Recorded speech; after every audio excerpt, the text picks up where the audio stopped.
पंजाब के होशियारपुर में प्रधानमंत्री नरेंद्र मोदी जनसभा को संबोधित करते हुए कहा कि मोदी ने एक संकल्प लिया है कि वो दलितों, पिछड़ों, आदिवासियों का आरक्षण किसी भी को भी छीनने नहीं देगा। ये कांग्रेस और इंडी गठबंधन वाले मेरी इस कोशिश से भी भड़के हुए हैं। इनका पूरा track record SC, ST, OBC का आरक्षण छीनने का रहा है। ये संविधान की भावना का, बाबा साहब अम्बेडकर की भावना का अपमान कर रहे हैं।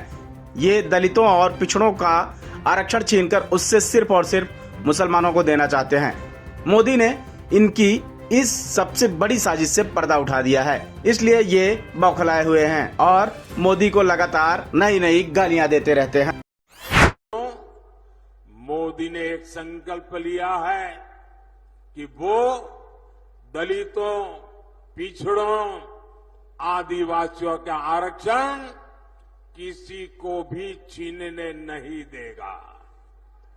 अपनी सरकार के 10 साल में मैंने लगातार SC, ST, OBC के आरक्षण की रक्षा की है। ये कांग्रेस और इंडी गठबंधन वाले मेरी इस कोशिश से भी भड़के हुए हैं।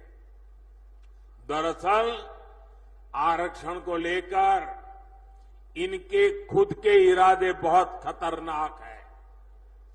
इनका पूरा track record SC, ST, OBC का आरक्षण छीनने का रहा है।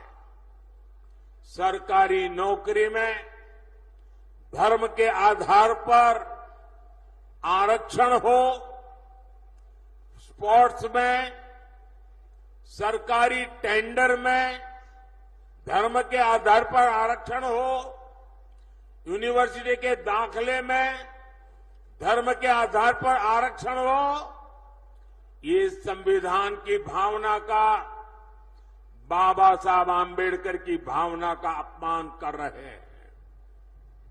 ये दलितों और पिछड़ों का आरक्षण छीनकर उसे सिर्फ और सिर्फ मुसलमानों को देना चाहते हैं।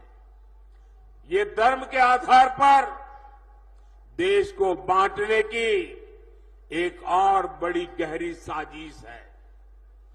2024 के इस चुनाव अभियान में मोदी ने इनकी इस सबसे बड़ी साजिश से पर्दा उठा दिया है, उनको बेनकाब कर दिया है और इसलिए बौखलाए हुए हैं और लगातार मोदी को नई नई गालियां देते रहते हैं।